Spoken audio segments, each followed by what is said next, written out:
chers membres du bureau politique, messieurs les coordonnateurs,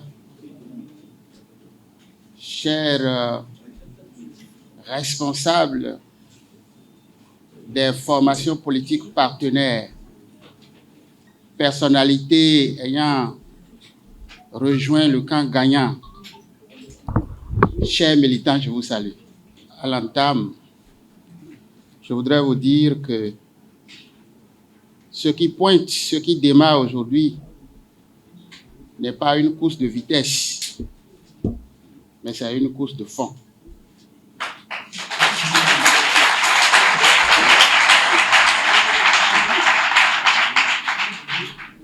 Nous avons choisi cette journée pour échanger avec vous sur le contenu de notre projet de société et qui est d'ailleurs partout. Mais il faut que vous en saisissiez la profondeur afin de pouvoir animer les différentes réunions. Merci d'être venus. Je voudrais saluer tous les cadres qui ont travaillé à nos côtés, même l'imprimeur, pour que le document soit disponible. Je vais simplement introduire et permettre qu'on aille dans les détails avec d'autres responsables du parti ou alliés. Compatriotes béninois, vous devez comprendre que nous sommes à un carrefour. Il nous revient de choisir soit une direction ou de continuer. Mais avant, il est loisible que nous fassions un bilan des 10 dernières années que nous avons passées ensemble. Il est normal que nous nous appuyions sur notre idéologie, tenir compte des problèmes que rencontre notre population pour définir une nouvelle route à emprunter. Je crois qu'il ne faut pas prendre la route directe qui entraîne misère, mécontentement, emprisonnement et quoi encore, exil. Il faut choisir une autre direction. La direction que nous vous montrons, qui sera la direction de la prospérité. Prospérité partagée. Où le fruit de notre travail va véritablement nous profiter tous, plutôt qu'à une minorité. Vous savez très bien que les salaires politiques ne sont pas connus, ne sont pas clairs. La Cour constitutionnelle même a demandé, n'a pas pu avoir la réponse. Ça montre l'opacité avec laquelle notre pays a été dirigé durant les 10 ans. Vous savez qu'il y a beaucoup de plaintes. La misère galopante. Le producteur ne jouit plus du fruit de son produit. Je vais évoquer le cas des sojaculteurs et tous les autres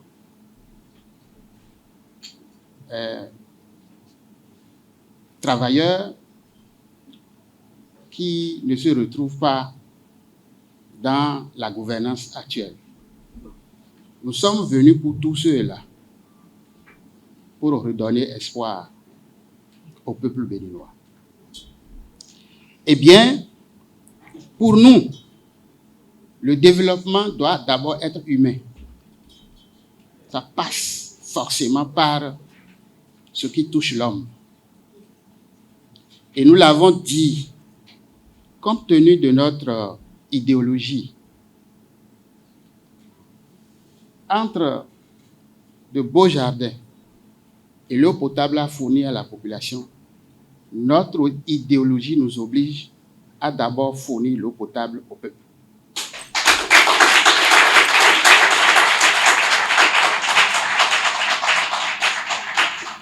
Pour nous, l'utile doit venir avant l'agréable. Vous savez combien il est difficile aujourd'hui d'avoir ne serait-ce que 2 repas par jour au Bénin. Vous savez combien l'accès aux soins de santé reste un problème majeur pour les couches vulnérables. Vous savez que notre éducation est en panne et n'arrive pas à former des jeunes adaptés à la situation de notre moment. Vous savez que ceux qui sont chargés d'encadrer nos enfants sont maltraités. Et donc, nous avons essayé d'aller au contact de nos populations, les écouter, d'évaluer ensemble les 10 ans. Et à l'aune de nos discussions, nous avons élaboré des solutions qu'il plaira au peuple béninois de nous donner l'opportunité d'appliquer. Et donc, tout à l'heure, vous aurez des gens, des cadres qui viendront exposer de fond en comble le contenu de ce programme. Mais d'ores et déjà, nous pensons que notre démocratie totalement effilochée doit se reconstruire. C'est notre label. C'est une fierté que d'être véritablement un pays démocratique. Qu'est-ce que nous sommes devenus? Et voyez combien la morale a déserté le forum, où des politiciens nantis,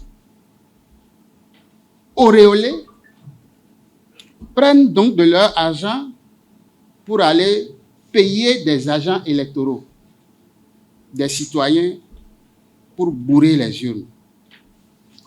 Et donc, à l'issue, c'est des élections tronquées avec comme résultat Parlement monocolore, tous les gouvernements locaux monocolores. Si ça doit être ça la suite, donc l'aboutissement des réformes, comprenez donc que ces réformes-là ont échoué. Et donc, pour nous, il faut que le peuple soit consulté pour que nous ayons une constitution consensuelle, un code électoral adapté qui jamais ne produit des institutions à la solde. Il n'existe plus d'institutions de contre-pouvoir.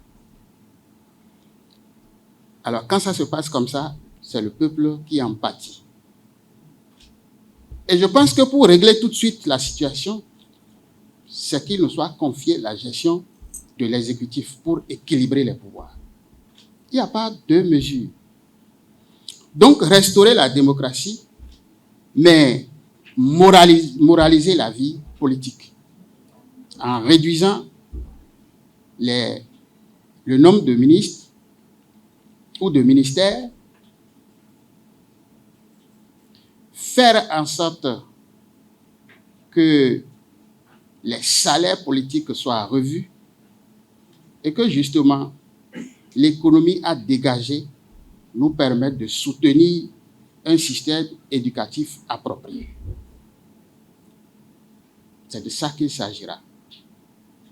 Et donc, dans notre projet, nous pensons que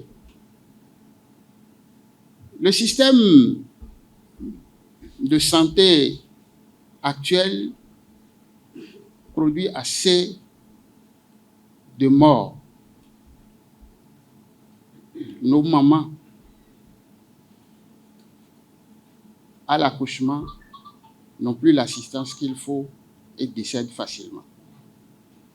Nous pensons qu'il faut injecter de l'argent dans les soins de santé et faire en sorte que la prise en charge précoce à coût véritablement réduit soit possible.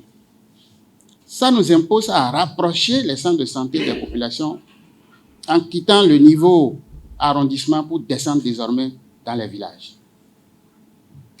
Parce que, à ce niveau, les petits bobos, les maladies à leur début seront examinés par un personnel léger et qui finira par donc tenter de résoudre le problème, si possible gratuitement, avant que ces maladies ne s'aggravent. Combien ont l'argent pour aller à Chic? Pour qu'on en multiplie. Donc, nous pensons plutôt qu'il faut travailler à améliorer le plateau technique, faire en sorte que la prise en charge soit possible à un niveau plus proche des populations. Lorsque nous serons là, nous ferons en sorte que les enseignants soient auréolés. Il n'existera plus la dénomination honteuse de AME.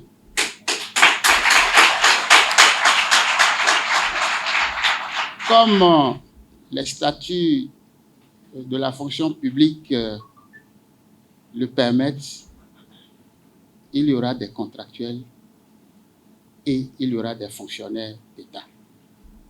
De former, de donner de la compétence à nos enfants, de faire de véritables innovateurs, des gens capables de s'auto-employer et de faire du Bénin un haut lieu de savoir comme nous l'étions et que nous ne rations pas le rendez-vous de certaines technologies. C'est très important. Et donc, les agriculteurs, vous savez dans quelles conditions ils vivent.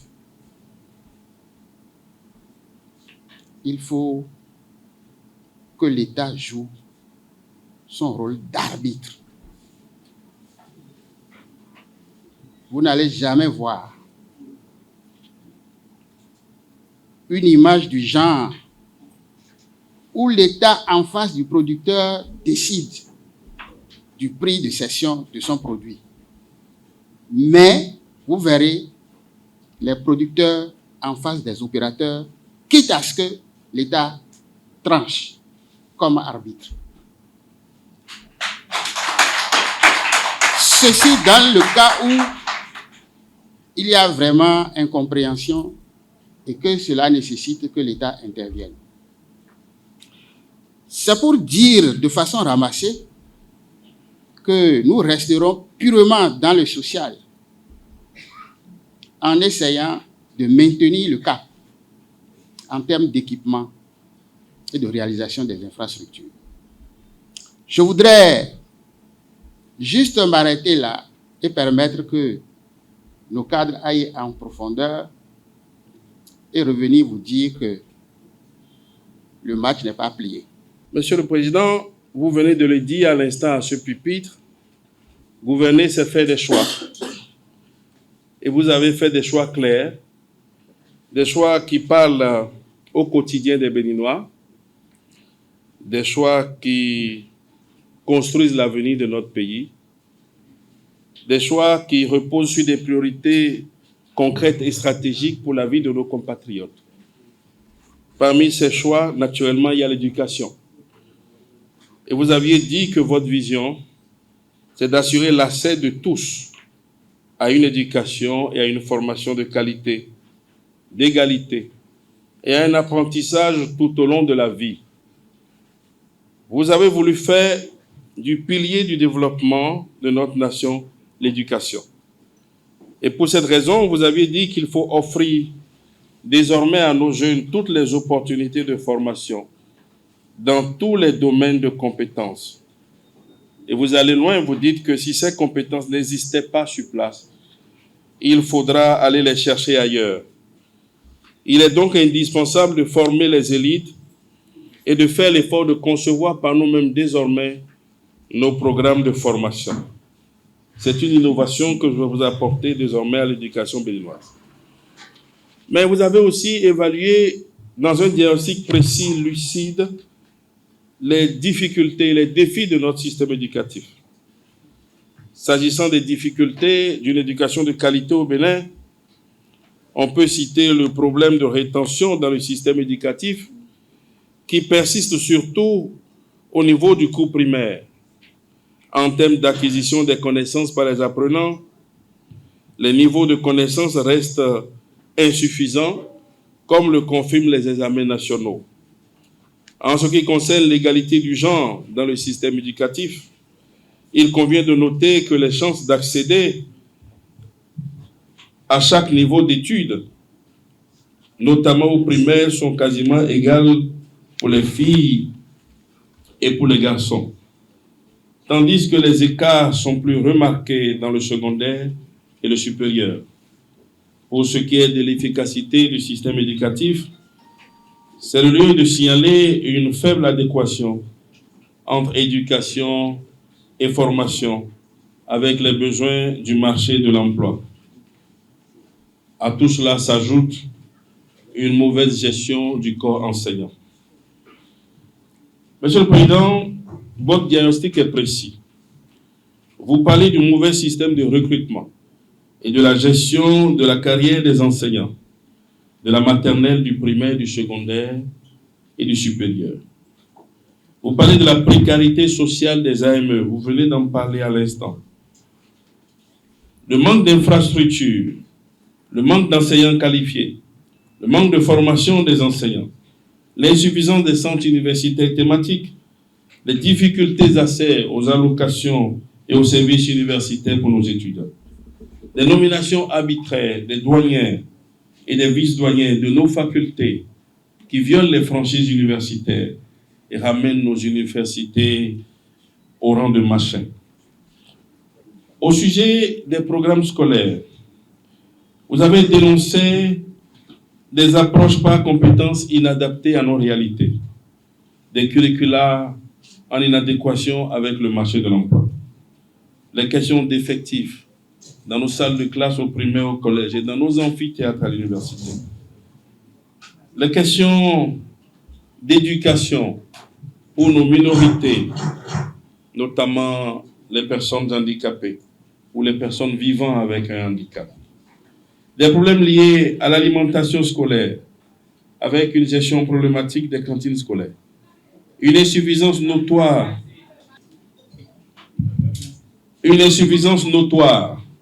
au sujet de l'éducation de la petite enfance. La gestion des carrières dans les ordres d'enseignement, les questions des stages des étudiants, les questions des examens, organisés à l'intention des étudiants des universités privées en fin de cycle. La question de la protection de la propriété intellectuelle et des innovations technologiques. Question de l'éducation civique dans nos formations scolaires. Vous avez également dénoncé la question de l'authenticité des diplômes obtenus à l'étranger. Monsieur le Président, vous avez évoqué les problèmes, mais vous avez aussi dit que gouverner, ce n'est pas dénoncer. Gouverner, c'est aussi apporter des solutions. Et dans votre projet de société, vous avez tracé des voies pour des solutions innovantes. Vous aviez dit, Ubi et Orbi, que vous allez reverser dès le 12 avril 2026 tous les AME dans le corps des agents permanents de l'État pour arrêter la souffrance de nos compatriotes. Ça s'applaudit, s'il vous plaît. C'est un engagement qui a été pris par le gouvernement sortant, la main sur le cœur, et qui n'a pas pu l'assumer.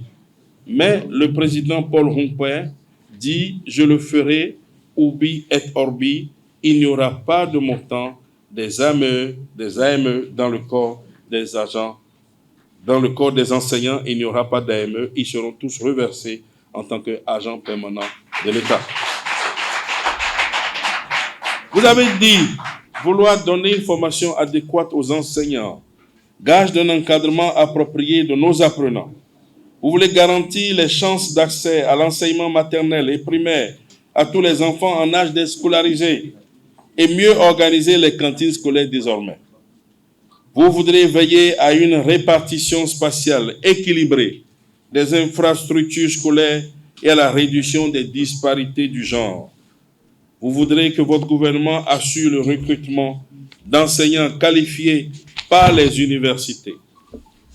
Vous voulez construire des infrastructures adéquates pour faire face à la massification de notre système éducatif. En 10 ans, nous ne pourrions aujourd'hui montrer aucun bâtiment, aucune école qui a été construite par le régime actuel pour nous éviter les effectifs pléthoriques dans les salles. Ça, c'est un engagement que vous avez pris. Vous voudrez aussi encourager, Monsieur le Président, la création des centres universitaires thématiques, parce que vous pensez que le développement du XXIe siècle doit rimer avec des thématiques et il faut que la jeunesse béninoise puisse avoir accès à une éducation équilibrée, une éducation qui convienne aux défis du XXIe siècle. Vous voulez revoir le système d'inscription des étudiants dans les universités du Bénin. Vous voudrez repenser également le système d'allocation universitaire pour garantir l'équité et le paiement régulier des différentes allocations à nos étudiants qui sont pour la plupart issus de familles pauvres ou de conditions modestes. Vous voudrez revoir la gestion des œuvres universitaires. Pour tous ceux qui ont été sur le campus, ils en savent quelque chose. Vous voudrez déconcentrer les services de la direction des bourses et allocations universitaires. Vous voudrez restaurer les élections des douaniers et des vice-douaniers par leurs pairs dans les facultés et les faire constater par un acte administratif afin que nos universités retrouvent tous leurs labels. Vous voudrez élargir les offres de formation continue, proposer de nouvelles filières pour répondre aux besoins du développement. Vous voudrez accorder un financement conséquent à la recherche dans le domaine scientifique et technique et assurer la protection de la propriété intellectuelle dans notre pays. Car vous pensez qu'une université qui tourne le dos à la recherche scientifique, c'est tourner le dos à notre avenir en ce siècle de bouleversement. Monsieur le Président, vous allez loin, vous voulez réhabiliter les écoles normales, introduire les langues nationales dans le système éducatif à nouveau. Vous voudrez assurer aux enseignants une formation de base. Initier un projet de loi pour restructurer les œuvres universitaires dans le sens de leur amélioration, parlant des moyens de transport, construction de résidences universitaires. Cela fait des années que la politique a oublié cela à l'université. Vous voulez mettre fin à la privation des structures sociales universitaires. Initier un projet de loi pour revoir les conditions d'attribution des bourses et des secours universitaires. Enfin, Monsieur le Président, vous voulez respecter les exigences du système LMD à l'université. Vous voulez assurer un recrutement professionnel aux effectifs dans les universités, dans le strict respect du ratio du système LMD et dans nos écoles. Pour les jeunes qui ont le doctorat et qui se promènent, ils voient en vos propositions une opportunité d'être utiles à leur pays, à leur famille, à leur nation. Vous voudrez réformer les examens nationaux, organiser pour les étudiants du privé afin de veiller à l'élimination des unités d'enseignement. Vous ne voudrez plus que les étudiants reprennent parce qu'on les accuse ou on met sur eux beaucoup d'unités d'enseignement. Vous voudrez uniformiser les curricula dans les universités privées et publiques, favoriser le partenariat entre les universités privées et publiques, créer un centre de suivi des recherches académiques. Vous voulez revenir à la gestion de l'éducation par un seul ministère de l'éducation nationale, pour éviter la dispersion des compétences. Monsieur le Président, vous voulez rendre obligatoire et gratuit l'enseignement maternel et primaire en République du Bénin. Aux comportements à risque et qui mettent en difficulté la République et l'État. Vous pensez à améliorer par la même occasion la santé de la jeunesse et de nos populations. Et votre vision, c'est de rendre accessibles des soins de santé de qualité à moindre coût à nos populations. Vous l'avez répété à l'instant, devant ce pupitre, devant nos compatriotes. Vous aviez dit, Monsieur le Président, dans votre analyse, que le profil étymologique du Bénin est encore caractérisé par la prédominance de maladies transmissibles qui représentent une part importante de la mortalité générale dans notre pays. Au niveau national, le contexte sanitaire reste marqué par la forte mortalité maternelle, infanto-juvénile, la persistance des maladies infectieuses, la très forte augmentation des maladies non transmissibles, la menace persistante de flambées épidémiques, la faible performance du système sanitaire et d'autres urgences ou catastrophes. Suite à l'analyse de cette situation et du système sanitaire de notre pays, les problèmes suivants, Monsieur le Président, vous et vos équipes, vous les avez identifiés et vous avez fait des propositions concrètes. Monsieur le Président, vous aviez dit que l'absence de prise en charge des dialysés est un crime contre la personne humaine et que dès le 12 avril, votre gouvernement, le gouvernement qui veut rendre la fierté aux Béninois, prendra toutes les mesures pour que chaque Béninois qui met un genou à terre puisse trouver une main tendue de l'État. Vous avez noté le manque de scanners dans nos hôpitaux. Vous avez parlé de la faible coordination des interventions avec le privé. Vous avez parlé de la faible coordination des interventions, des partenaires techniques et financiers, de la faible mise en œuvre du cadre commun, de la planification et de la redevabilité. Là, vous parlez de la gestion même de l'administration sanitaire de notre pays. Vous avez évoqué l'insuffisance de partenariat entre les parties prenantes, la faible mise en œuvre de l'approche SWAP, la faible qualité de l'offre de soins. Vous avez parlé du niveau élevé de taux de morbidité, de la mortalité maternelle, néonatale et infanto-juvénile. Je le répète, vous avez parlé de la faible couverture médicale des personnes vulnérables, car il y a des zones vulnérables dans notre pays. Vous avez parlé de l'insuffisance de la mise en œuvre de dispositifs de prévention et de lutte contre les maladies, de l'insuffisance des ressources humaines qualifiées et motivées, de l'inégalité de la répartition spéciale des RHS. Vous avez parlé de la faible capacité d'accueil des écoles de formation d'agents de santé. Vous avez parlé du plateau technique insuffisant et non conforme aux normes. Vous avez évoqué aussi, Monsieur le Président, la faible maintenance des appareils médico-techniques qui font qu'ils sont souvent en panne et privent nos concitoyens d'une santé efficace. Vous avez parlé de la multiplicité des centres qu'on ne maîtrise pas. Vous avez parlé de l'insuffisance des ressources humaines spécialisées en maintenance de nos appareils. Nous les achetons à coût de milliards. Vous voudrez aussi former en amont, dans nos hôpitaux, des techniciens pour prendre soin de nos appareils, afin d'empêcher que l'État dépense chaque année des milliards dans des appareils qui ne servent pas à la santé de nos concitoyens. Vous aviez dit qu'il manque un système d'alerte précoce, et vous venez de l'évoquer, qui font que pendant que la maladie se déclare à peine et n'a pas encore pris le dessus sur nos concitoyens, qu'on puisse les soigner à moindre coût. Vous avez dit que la santé doit être pour la vie et non pour la mort. Monsieur le Président, vous avez aussi parlé de l'inexistence du système national de gestion automatisée des services de transfusion sanguine. Vous avez dénoncé le fait que beaucoup de nos concitoyens meurent faute d'une possible transfusion. La mauvaise application de la politique de santé communautaire dans notre pays. Du faible taux de couverture de l'assurance maladie dans notre pays. Et vous avez, une fois de plus, ébauché des solutions. Vous voulez mettre en place une politique adéquate de prise en charge des dialysés. Vous voulez intensifier la lutte efficace contre les maladies telles que le paludisme, le VIH-Sida, en collaboration avec des organismes internationaux. Vous voulez renforcer le système de santé en vue de permettre aux couches vulnérables un accès universel, solidaire et équitable aux soins de santé. Pardon.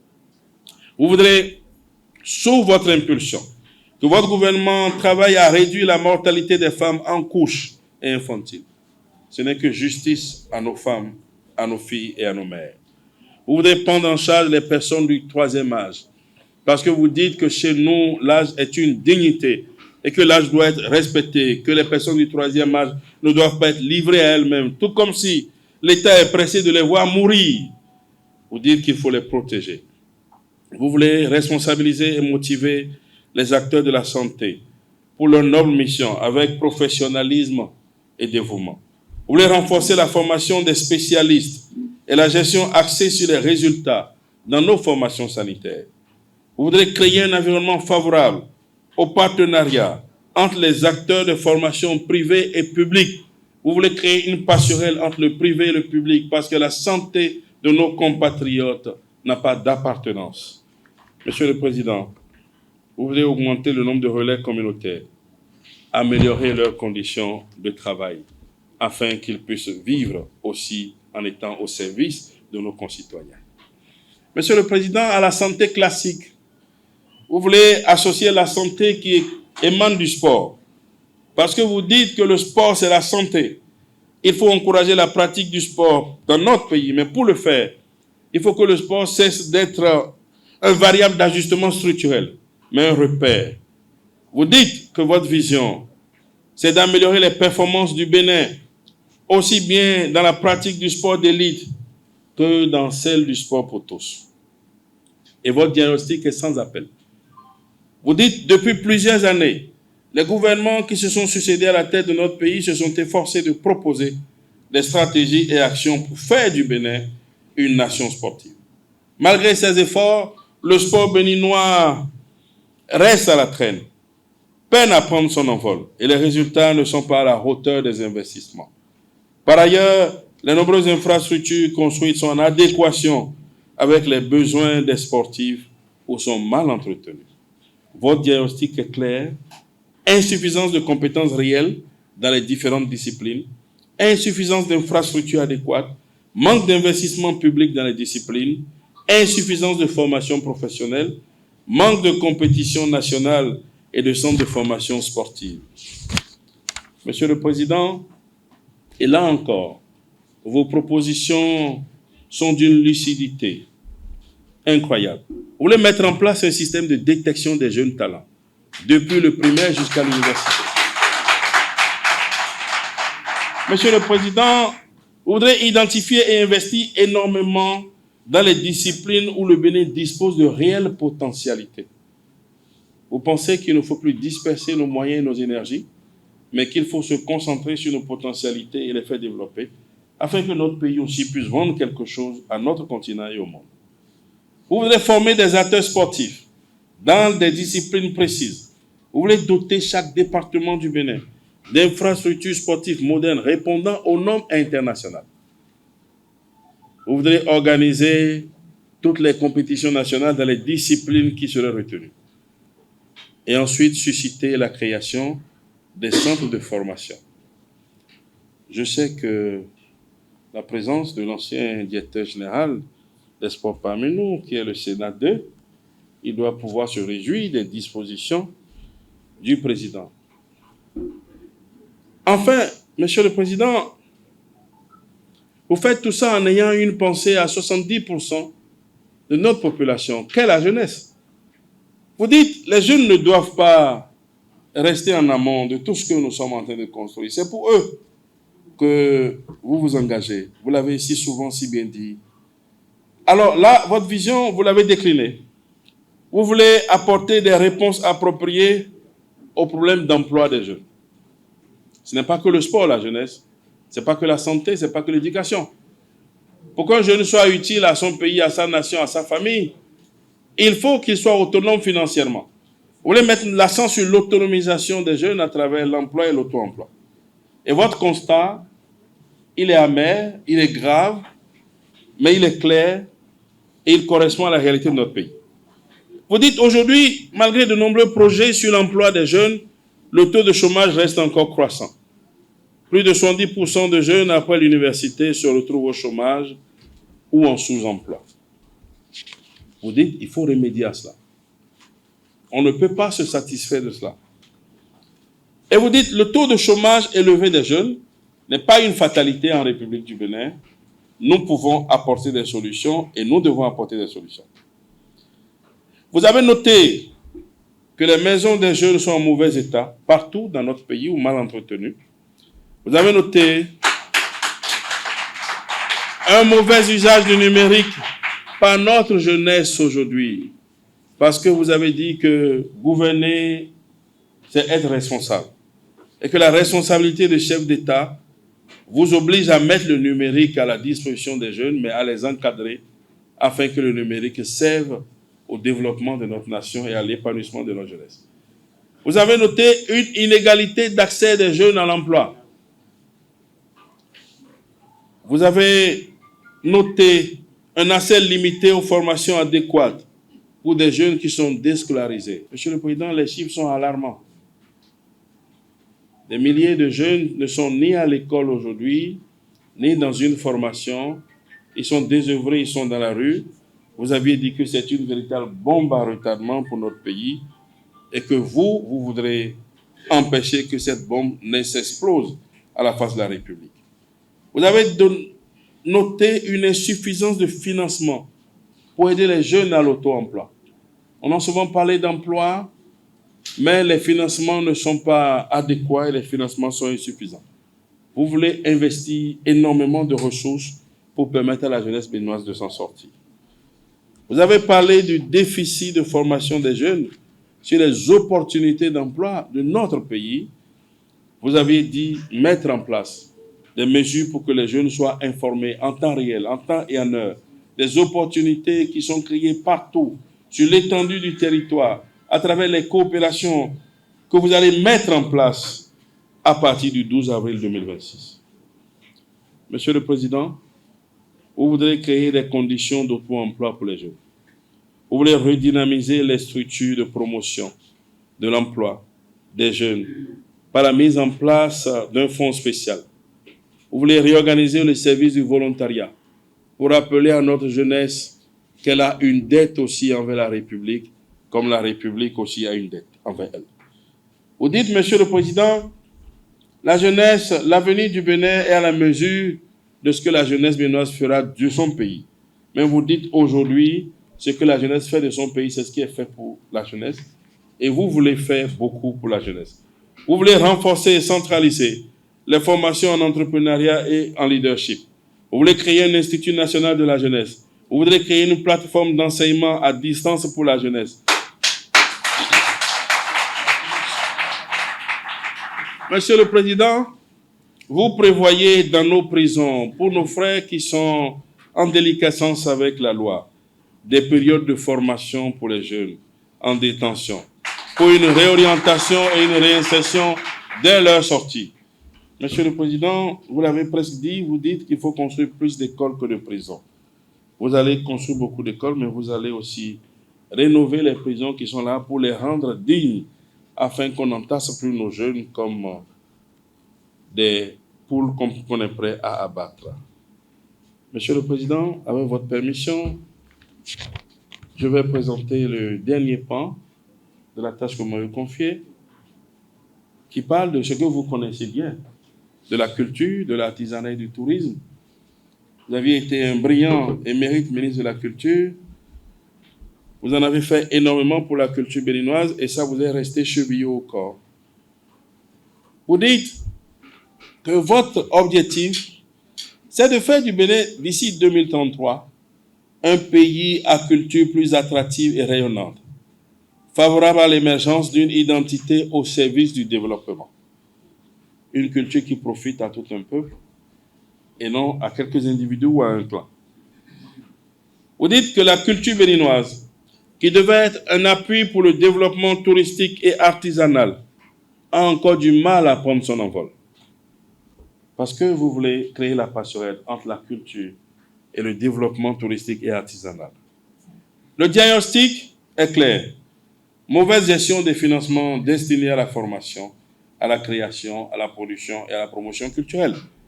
Inexistence de centres de formation réels, trop d'improvisation, insuffisance des espaces de création et d'expression artistique. Difficulté de fonctionnement de certains sites culturels.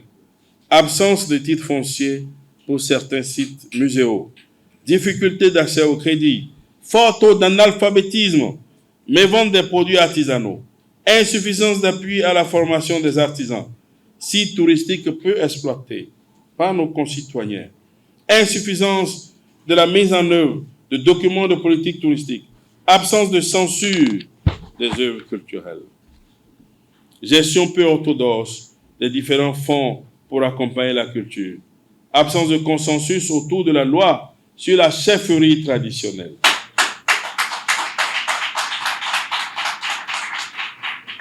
Mes chers compatriotes, les mesures proposées à cet effet sont édifiantes. Mettre en place un fonds d'accompagnement des artistes pour le rayonnement tant au plan national qu'international. Renforcer les bases matérielles et immatérielles de la culture béninoise. Développer une économie de la culture. Améliorer le cadre institutionnel et juridique et la gouvernance sectorielle. Créer des centres de formation pour des artistes confirmés et les nouveaux talents à détecter. Mettre en place un partenariat avec les experts du monde culturel pour assurer des formations adéquates. Appuyer financièrement la réhabilitation et le fonctionnement des sites culturels. Renforcer l'équipe technique des musées. Recenser et sécuriser les sites muséaux. Mettre en place un système d'appui aux artisans à travers l'octroi de subventions annuelles. Développer des mécanismes de vente des produits artisanaux dans notre pays. Valoriser les sites touristiques afin de développer une économie du tourisme. Inscrire de nouveaux biens sur la liste du patrimoine mondial de l'UNESCO, notamment la cité Lacus de Gambier. Faire de la cité Lacus de Gambier un patrimoine mondial de l'UNESCO. Les habitants Otamari du nord-ouest du pays, la route de l'esclave et les pratiques du vaudou, etc. Exploiter les documents de politique touristique pour le développement réel du tourisme du Bénin. Créer un musée des masques. Restaurer l'identité culturelle amazone. Proposer une relecture de la loi sur la chefferie traditionnelle. Restaurer une structure de censure des œuvres culturelles qui dégradent l'identité béninoise ou qui n'honorent pas notre histoire. Restaurer les activités culturelles dans les établissements scolaires. Inciter à un audit du fonds, des différents fonds alloués à la culture dans notre pays. Monsieur le Président, chers camarades, chers concitoyens, voilà pour ce qui concerne la vision, le diagnostic, les propositions du Président sur l'éducation, la santé, le sport et la culture. Je vous remercie de votre aimable attention. Au plan économique, améliorer la situation économique générale du pays demeure un grand défi à relever par le président Paul Rompé. Car l'économie béninoise, caractérisée par un certain nombre de faiblesses telles que le monopole public déguisé, un climat des affaires peu propice aux investisseurs nationaux, une agriculture sous-productive, la prédominance du secteur informel, une industrie embryonnaire, une dépendance énergétique, une balance commerciale déficitaire, la faiblesse des échanges avec les pays limitrophes, une faible compétitivité des plateformes portuaires et aéroportuaires caractérisées de plus en plus par une gestion déléguée. Le Bénin, dit-on, réalise un taux de croissance que nous avions entendu récemment. Mais en réalité, c'est une croissance virtuelle qui ne profite qu'à une minorité.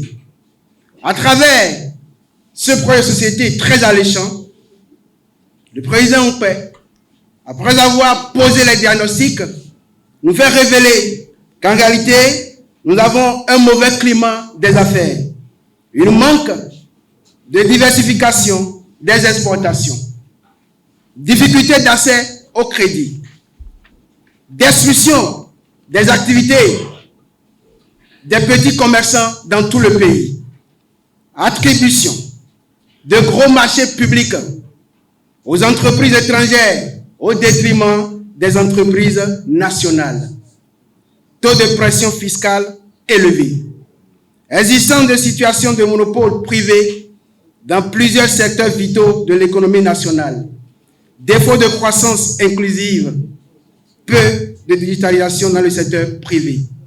Face à ces diagnostics crevants, Monsieur le Président Paul Ompé nous propose des mesures salvatrices. Organiser une conférence nationale économique pour une répartition équitable des ressources disponibles et la régionalisation du développement économique, social et culturel, fondée sur les potentialités de chaque département ou région. Diversifier l'économie par la promotion de nouvelles filières porteuses pour les exportations. Dynamiser le secteur privé par l'amélioration du climat des affaires. Promouvoir l'intégration et l'économie régionale. Réorganiser l'importation et l'exportation. Restaurer la douane dans ses prérogatives de contrôle des exportations et importations. Élargir l'assiette fiscale en intégrant une partie du secteur informel. Très chers compatriotes, l'autre puissance que dégage notre candidat, le président Ompé, retrace irréversiblement ses qualités industrielles.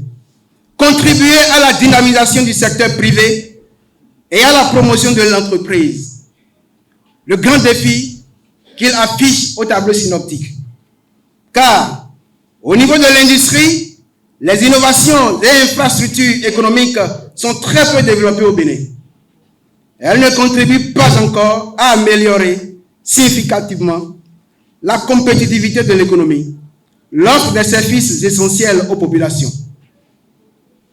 Le diagnostic posé est là. Déficit d'offres énergétiques, coût élevé d'accès à l'énergie, coût élevé d'accès aux matières premières, insuffisance de banques d'investissement, absence de protection des industries locales, absence de labellisation des produits béninois, absence d'études approfondies dans la production de l'énergie dans notre pays. Face à ce diagnostic crevant, le président Ompé Paul propose des mesures dignes, soutenues, maintenues et entretenues en ces termes. Créer des pôles de transformation agroalimentaire avec des vocations définies, anacarde, amandes de karité, ananas, palmier à huile, produits laitiers, riz, soja. Relancer et moderniser les industries textiles. Améliorer l'environnement des affaires. Renforcer le système de la production énergétique. Renforcer les infrastructures de soutien aux activités industrielles. Faciliter l'accès au crédit d'investissement. Aménager et viabiliser les zones de développement économique dédiées à l'accueil des investissements industriels. Encourager les opérateurs économiques à investir dans la production du biogaz. Créer un prix de l'innovation dans les recherches technologiques. Dans le domaine de l'agriculture, il est cher de faire révéler au peuple béninois que l'homme d'État qui nous voulons confier le pays au soir du 12 avril à travers son gouvernement rempli des hommes intègres, esprit de discernement, nous avons constaté qu'il y aura une amélioration efficace du domaine agricole en tenant compte des aspects environnementaux et climatiques. Car depuis 2016, l'agriculture béninoise est devenue monoculture, production de coton, au détriment des autres produits ayant pour conséquence la monopolisation agricole, le manque d'emploi des jeunes, le déficit de la balance commerciale et la chute des productions et des emblavures des autres produits. Le diagnostic posé creux l'œil. Nous avons l'absence de banques et fonds d'investissement agricole, faible niveau de production halieutique, fixation unilatérale des prix des produits agricoles d'exportation, fermeture arbitraire de l'Office national de sécurité alimentaire au NASA, fermeture arbitraire de CADER, mauvaise gestion des questions liées à la transhumance, le défaut de protection des populations contre les intoxications des produits agricoles, problème de conservation des produits agricoles. Face à ces diagnostics, le président Paul Nkpé propose des mesures salvatrices telles que encourager, créer les banques et les fonds d'investissement agricoles afin de favoriser l'accès au crédit par les exploitants agricoles. Favoriser le partenariat public-privé pour la gestion des fermes d'État. Rendre effectif le tracé des couloirs de passage des animaux d'élevage et des zones agro-pastorales dans les communes concernées. Adopter un mécanisme de fixation des prix des produits agricoles d'exportation en impliquant les organisations de producteurs. Au niveau de l'environnement, nous pouvons alerter que protéger la santé humaine et l'environnement demeure primordial. La dégradation du cadre de vie et de l'écosystème, l'urbanisation anarchique, l'occupation des sols impropres à l'habitation sont les principaux défis auxquels le Bénin fait face actuellement, où le président Paul Nkpé s'engage à relever ces grands défis, où je lui demande d'ovationner fortement. Ces mesures clés proposées par notre président demeurent irréversiblement en ces points. Assurer une meilleure gestion des réserves forestières. Mettre en place une politique adéquate d'urbanisation. Restaurer le corps des eaux et forêts dans leurs prérogatives de contrôle et de protection des parcs et faunes nationaux et des forêts.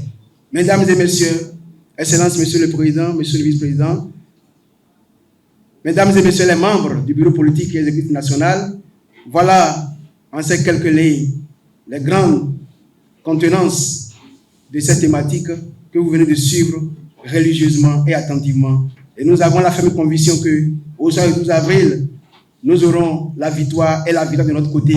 Et que désormais, nous aurons notre président qui sera chef d'État, chef du gouvernement, premier magistrat du pays. Merci beaucoup.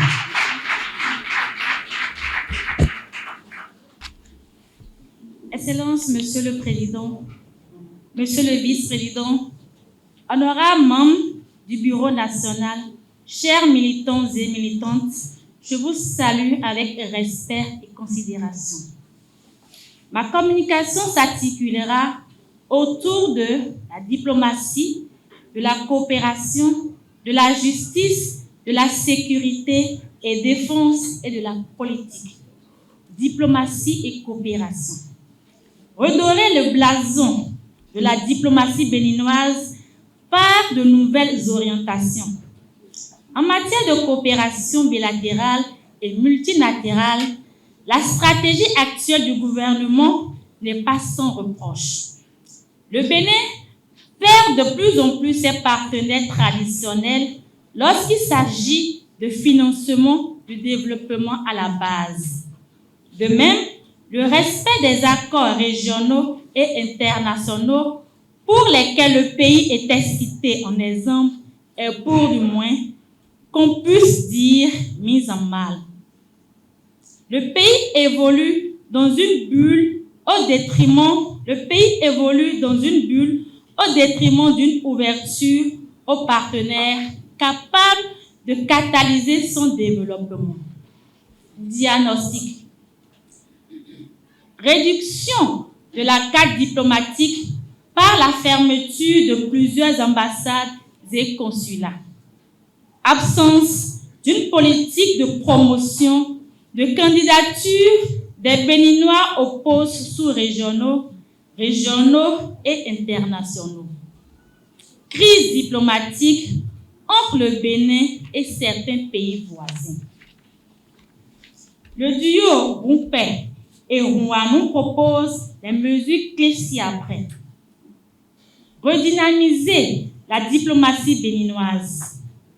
Améliorer nos relations avec nos voisins immédiats. Redéfinir la carte diplomatique du pays pour renforcer la présence à l'international. Encourager et appuyer les candidatures des Béninois dans les institutions sous-régionales, régionales et internationales.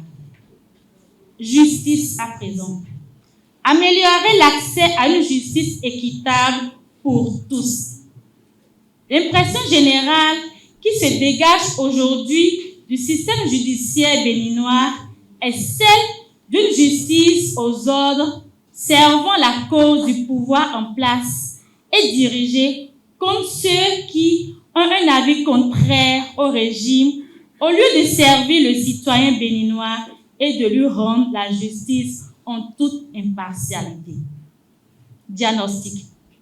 Absence d'indépendance de la justice, mise sous coup du Conseil judiciaire, mise sous coup du Conseil supérieur de la magistrature, création de juridictions exceptionnelles plus politiques que judiciaires, justice sélective et aux ordres, manque de formation des professionnels de la justice, insuffisance d'infrastructures appropriées, mauvais fonctionnement des tribunaux de conciliation.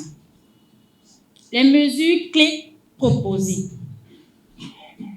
Garantir à chaque Béninois l'accès à une justice indépendante, équitable, efficace et transparente. Réorganiser certaines juridictions d'exception. Revoir la composition du Conseil supérieur de la magistrature. Élection des présidents des tribunaux par leur pairs. Sécurité et défense. Veiller à la sécurité publique sur toute l'étendue du territoire national. La création d'une force unique de sécurité intérieure sous la tutelle du ministère de l'Intérieur et de la Sécurité publique, fusionnant la police et la gendarmerie pour améliorer la qualité du service de la police républicaine, a occasionné d'autres besoins non satisfaits et des frustrations dans le rang des agents. Comme diagnostic, le duo Rumpé et Rouanou détecte frustration dans le rang des agents suite à la réforme, recrudescence des actes d'insécurité dans le nord du pays, insuffisance de moyens roulants dans les commissariats de police, insécurité grandissante dans les zones frontalières, insuffisance de commissariats de proximité, moyens de lutte inadaptés aux réalités de terrain. Mesures clés proposées. Améliorer le statut et conditions du travail du personnel de la police républicaine et de l'armée en général afin d'accroître leurs performances. Sécuriser les frontières béninoises avec les pays limitrophes. Renforcer la sécurité des parcs touristiques au Bénin. Doter les forces de sécurité de moyens adéquats, notamment les moyens modernes comme contre l'insécurité. Poursuivre la création des commissariats de proximité. Pour finir ma communication, je vais aborder maintenant la politique. Le Bénin est souvent cité en exemple pour sa transition démocratique réussie dans les années 1990, traverse aujourd'hui une crise démocratique profonde. Autrefois, considéré comme un modèle de démocratie en Afrique, le pays est désormais confronté à des réformes politiques controversées, marquées par une Assemblée nationale aux couleurs d'un clan, des dérives autoritaires et un recul des libertés. Aussi, la 5e République béninoise a-t-elle stabilisé les institutions, mais elle a épuisé les ressources du pays. La concentration du pouvoir, l'inefficacité parlementaire, la crise de représentativité, la lassitude démocratique. Tout appelle à un renouveau. Ce qui nous impose de sortir du formalisme institutionnel pour bâtir une république de mission et de résultats où l'État est au service du citoyen et non au service de l'autre. Diagnostic. Absence de consensus autour des lois votées. Violation permanente des libertés individuelles et collectives par le pouvoir. Tendance du pouvoir à museler les forces de l'opposition politique. Tous les députés et tous les élus locaux et municipaux acquis à la cause du gouvernement. De nombreux exilés politiques. Emprisonnement politique des citoyens ayant des opinions contraires à celles du régime en place. Exclusion des partis politiques lors des élections. Manque de consensus au niveau de la classe politique. Non-respect de la séparation du pouvoir. Non-application du statut de l'opposition. Code électoral et charte des partis politiques chrysogènes. Mandat non renouvelé de certaines institutions telles que celle de la Sénat. Mesures clés proposées. Former un gouvernement d'union nationale, gage de paix et de développement.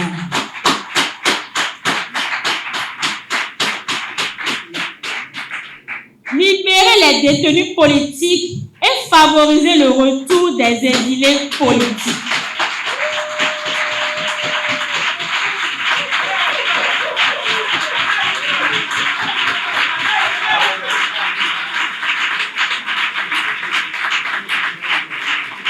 Instituer le forum des partis politiques, un dialogue biannuel avec les syndicats et la société civile.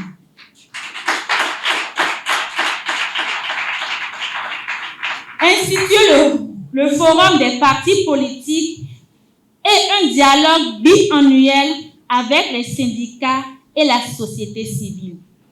Restaurer la séparation effective des institutions de contre-pouvoir. Prendre et appliquer le décret portant statut de l'opposition.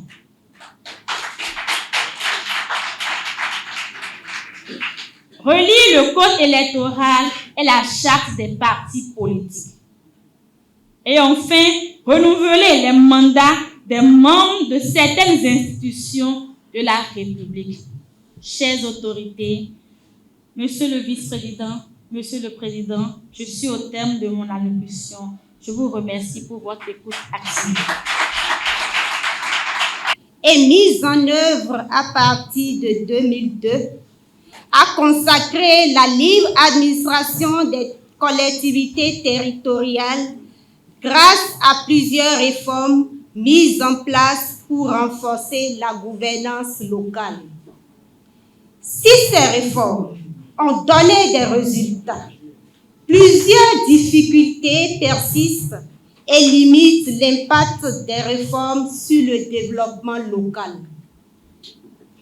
Comme diagnostic, le DIO Paul Humpé Roch a fait 8 diagnostics.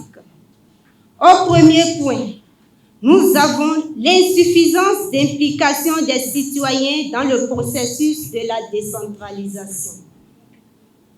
la gestion peu transparente des pouvoirs locaux, l'insuffisance dans la mise en œuvre des documents politiques et de stratégie, les conflits d'attribution entre les acteurs des réformes de la décentralisation, les problèmes de qualification du personnel de l'administration communale,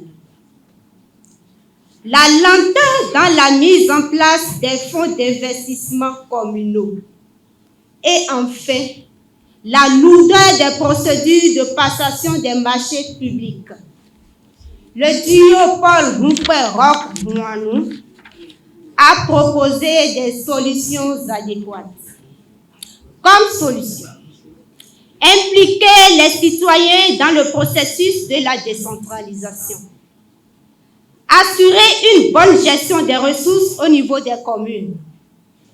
Relire les textes de la loi sur la décentralisation. Renforcer les capacités locales de gestion des élus locaux et des administrations communales. Et enfin, promouvoir un partenariat commune, société civile et des intercommunalités. Nous abordons maintenant la presse, la communication et la télécommunication. La presse joue un rôle crucial dans la promotion de la démocratie et de la bonne gouvernance. Cependant, plusieurs difficultés empêchent les professionnels des médias d'exercer leur métier. Le duo Paul Rumpe-Roch-Mouanou a fait un diagnostic en 7 points. Bâillonnement de la presse béninoise. Dégradation de la situation financière des organes de presse. Fermeture arbitraire des organes de presse. Manque de formation professionnelle au niveau des médias. Le flou artistique au niveau du code du numérique et du code de l'information. La couverture insuffisante du territoire des réseaux de communication. Et enfin, le coût élevé de la communication. Le président a proposé des solutions adéquates. Il propose restaurer la liberté de presse, procéder à l'ouverture des organes de presse conformément aux textes en vigueur, revisiter les conditions de fermeture des organes de presse et dépénaliser les délits de presse.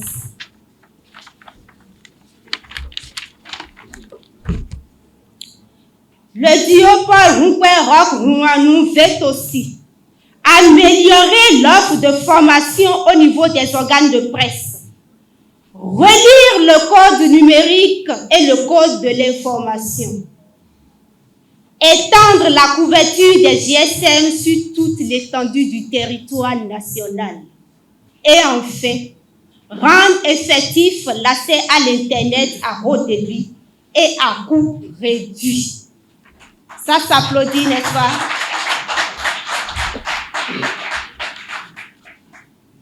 Donc, j'aborde le troisième thème, qui est le transport. Développer les infrastructures et services de transport pour soutenir la croissance économique et le bien-être social. Le transport joue aujourd'hui un rôle essentiel dans le développement économique et social de notre pays. Dans leurs activités quotidiennes, les entreprises dépendent en amont et en aval du transport. Mais bon nombre de nos localités à forte production et d'opportunités restent encore enclavées. Et comme diagnostic, le réseau Paul Rumpe-Roch-Mouanou propose ceci: le démantèlement du réseau ferroviaire, le transport fluvial, maritime et aérien très peu développé. L'inorganisation du transport humain dans les grandes villes. Il s'agit des diagnostics. L'aéroport de Tours non fonctionnel en dépit des milliards investis. L'abandon du projet de la construction de l'aéroport de Glodjibé. La mise en concession du port autonome de Cotonou. Et enfin, la faible couverture du réseau routier. Et comme solution, le duo propose ceci. Réhabiliter le réseau ferroviaire et mettre les trains sur les rails. Ça s'applaudit, n'est-ce pas? Réaliser une étude pour réorganiser le transport urbain dans nos grandes villes. Créer une nouvelle compagnie maritime. Concrétiser le projet de construction de l'aéroport de Glodjibé. Ça s'applaudit. Revoir le mode de gestion du port autonome de Cotonou. Rendre équitable l'implantation du réseau routier sur toute l'étendue du territoire national. Le duo propose aussi d'améliorer l'entretien du réseau routier, développer et moderniser le transport fluvial et lagunaire, et enfin, restaurer le fonds routier dans ses prérogatives des infrastructures routières.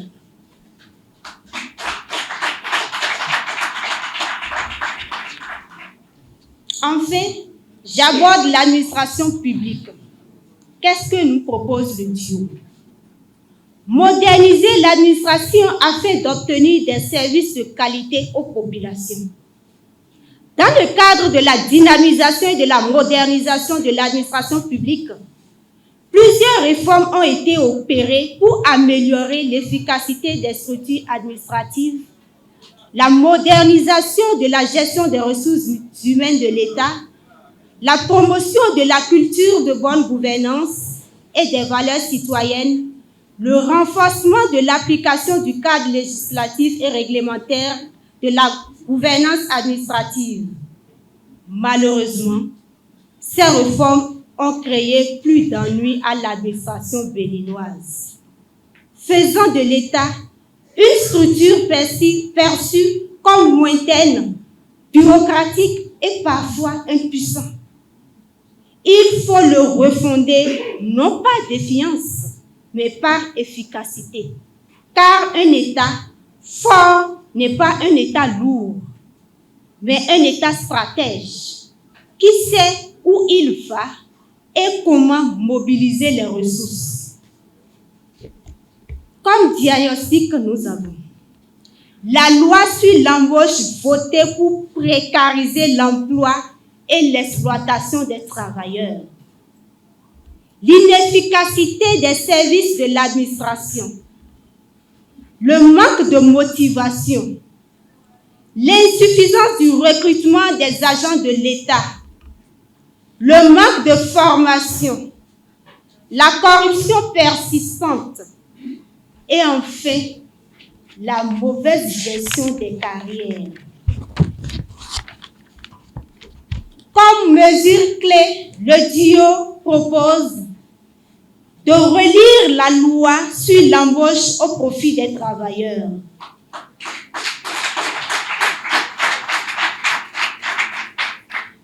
D'améliorer la qualité du service public, de motiver les administratifs en définissant les primes conformément aux tests en vigueur.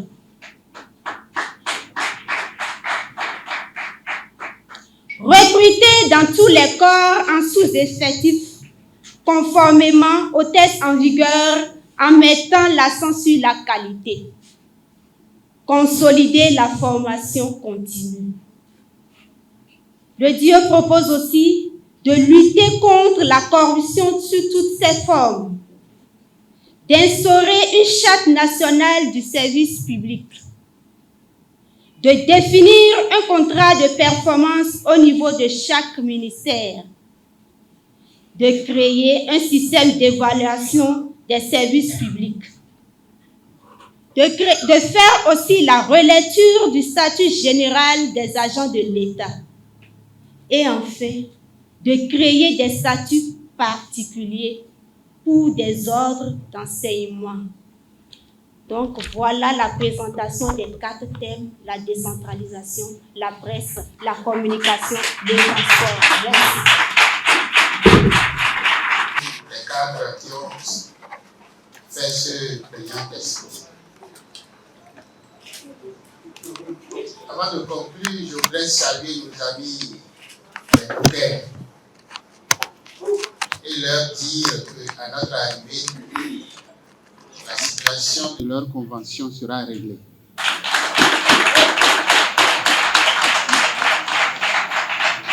Je voudrais faire la promesse ici de ne jamais concurrencer les opérateurs économiques ni les détruire. Au contraire, à la fin de notre mandat, nous devons pouvoir dire que nous avons fait des milliardaires dans notre pays.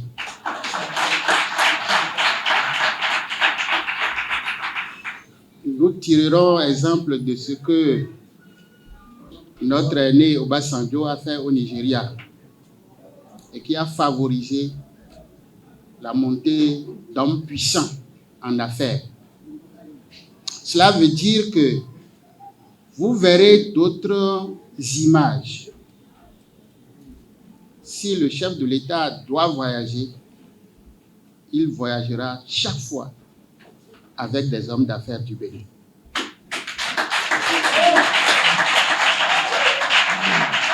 Je crois que durant ces 10 ans, nous n'avons pas vu ça.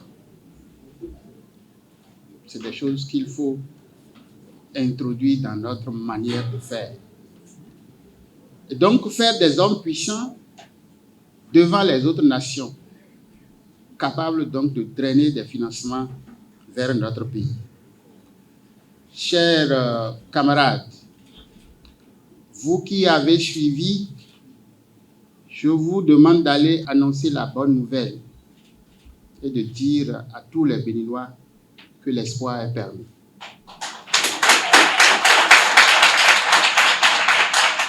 Notre vivre ensemble sera sauvé. Le Bénin sera un pays de paix, de concorde et de solidarité. C'est ça la nation que nous rêvons construire. Je voudrais m'arrêter à ce niveau et souhaiter que, au cours de cette campagne, qu'il n'arrive point quelque chose de mal aux militants, aux responsables ici présents et qu'il n'arrive rien aux Béninois. Que l'issue soit paisible et que ça soit en notre faveur. En tout cas, rendez-vous est pris pour Porto Novo. Merci beaucoup.